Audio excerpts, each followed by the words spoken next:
Hi, welcome back to Property Insight. My name is Mark Ashworth, I'm Neil Harding. and today we're going to be talking about building relationships with estate agents and how to get that first deal, maybe, or even second deal. Yeah. Yeah. So I'm an accountant, and I think estate agents are possibly a profession that people don't like more than accountants, which is so it's good. I'm on good footing here. So I think it's really important for investors, especially if you're thinking about buying your first buy-to-let property, to understand how estate agents actually make their money. So obviously they make their money from the commission that they get from the vendor when they sell the property, but they make their money in lots of other ways as well. And understanding that can really help you as an investor figure out how to get a great deal. I'm going to go through those ways, and we'll talk about how you build a relationship with estate agents as well. Because it may be that you've experienced that actually, estate agents will typically call their investors that they've got in their book that they've used many times over the years with all the best deals, and you're struggling to get any kind of a deal at all. One thing that you can understand is that, it's not just, as I said, it's not just the commission from the sale, that they will actually make money from a number of avenues. So there is the referral bonuses that they will get through a number of means. So referral bonuses, if you use the solicitor that they're recommending, they will quite possibly, not always, but possibly get some sort of referral bonus for that, or rebate. Similarly with a mortgage broker, possibly. They might have an in-house mortgage broker that they want you to use. Even if it's just that actually all the staff in that estate agent have a target to reach for the month, like refer a certain number of people to the in-house mortgage broker, they'll be targeted on that in the office. And probably that's another income stream for them. So those things obviously have a cost. It might be that the solicitor is not necessarily the most cost-effective one. It might also be that they're not on the mortgage panel for the mortgage you apply for, and you can't use them anyway. But they might be. And also the broker, again, the mortgage broker might not necessarily be the most cost-effective one for you. But perhaps using them for the first time to get this first deal over the line is not a bad idea. Of course, ultimately the estate agent should be putting your offer forward in the best possible light. However, sometimes the best possible light, in air quotes, is the offer from a buyer that the estate agent knows is using a solicitor that they know is a good solicitor, and knows is using a mortgage broker that they know is a good mortgage broker, and they can position your offer in the best way in that context. Another thing to bear in mind is that some estate agents have a lettings business as well. Many do. So, there's nothing wrong with, if you want to use a lettings agent to manage your property in the future, then there's nothing wrong with saying to that estate agent, look, if I buy this property, you're going to be getting the lettings business from this as well. So that's another way that estate agent's going to get paid. So they'll be paid, getting paid number of ways for this deal. And again, if they hear all of this, then they're going to be thinking, great, I'm going to make good money out of this, and maybe you'll get a phone call before other investors get a phone call about the next property deal that comes their way. Mark, how would you say you've built a good trust relationship with estate agents and who have managed to get you on their investors book preferred list? So I think really it's your ability to transact and do what you say you're going to do. Obviously, they're not going to know that until you've been through that process. But for example, if you go and see a number of deals and you think that some may stack and you put offers in and then you withdraw for no apparent reason, or you simply change your mind, that isn't really going to help in terms of building that relationship.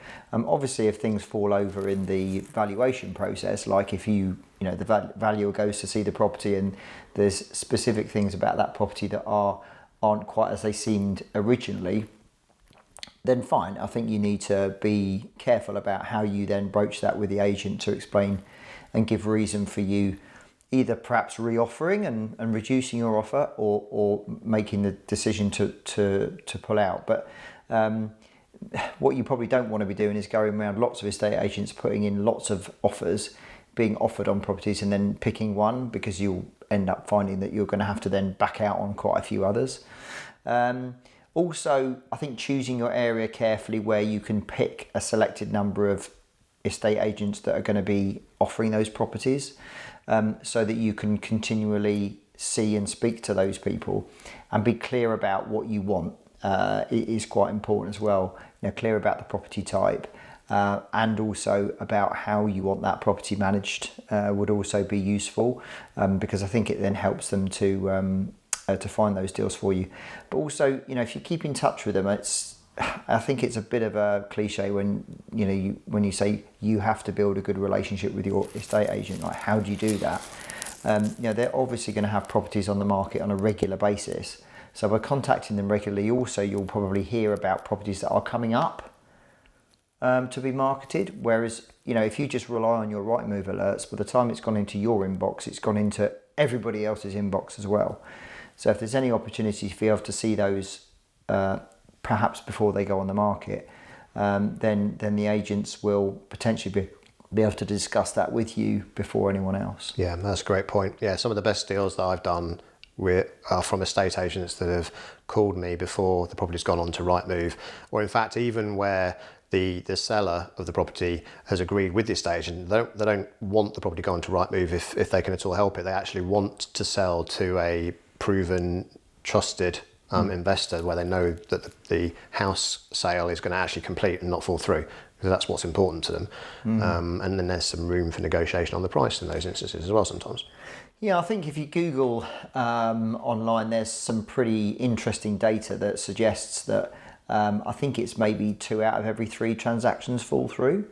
I'm not quite sure the exact stat, but I'm sure you can do some research on it. But if you consider that, when you look through Rightmove and see all the ones that say sold subject to contract, there's a good percentage of those that won't actually, they'll actually fall through. Yeah. So you're not going to know that unless you've got a pretty decent relationship with the agent.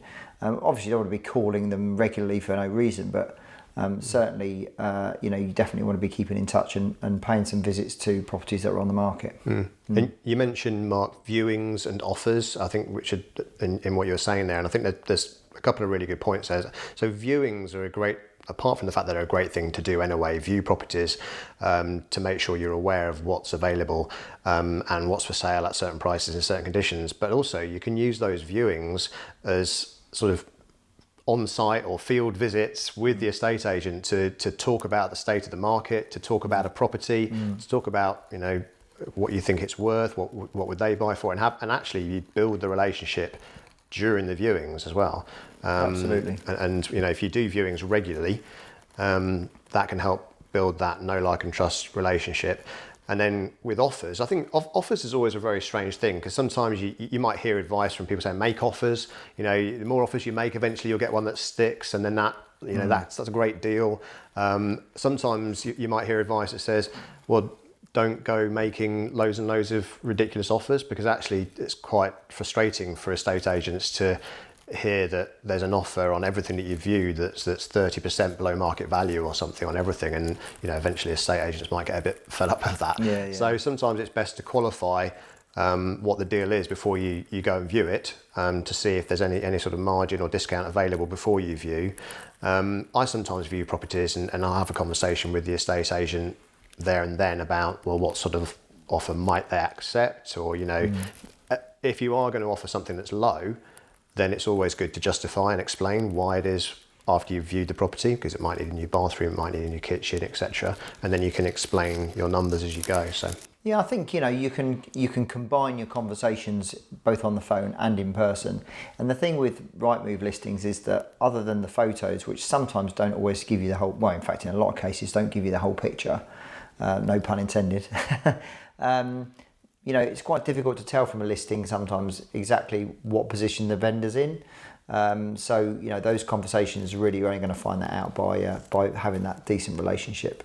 And like Neil, I've had properties purchases that I can think of 2 straight off the top of my head that came without them even going anywhere near Rightmove for various reasons, and they were usually because the vendor wasn't really that keen on putting them on the open market. What do you think to the more sort of gimmicky styles of, you hear some people will go into the estate agent and always have donuts that they give, or there's always a tray of chocolates that they'll go, every month there's a tray of chocolates and they're the chocolate man, or there's a tray of donuts and there's the donut man. I guess it depends on your own personality, and it depends on what works for you. I mean, each to their own, right? Yeah, I mean, if and also, if you found that there's been a particular transaction that where maybe, the vendor it's been a tricky transaction, shall we say, let's say they've had more work to do than it would be on a normal transaction, then, taking in something as a thank you, a bunch of flowers or a bottle of wine or something, I don't really have a problem with that at all. It's perfectly fine to say thanks to someone, and that you want to work with them again. But I think ultimately, if you do what you say you're going to do, and you're genuinely nice, and you don't take up people's time, and you're serious, and you're not wasting people's time, I think generally speaking, you don't have to just go in with donuts every week just for the sake of it. And even to the point where initially that could be very well received, but ultimately in the end it might seem as being a bit not as charming as maybe you first might thought.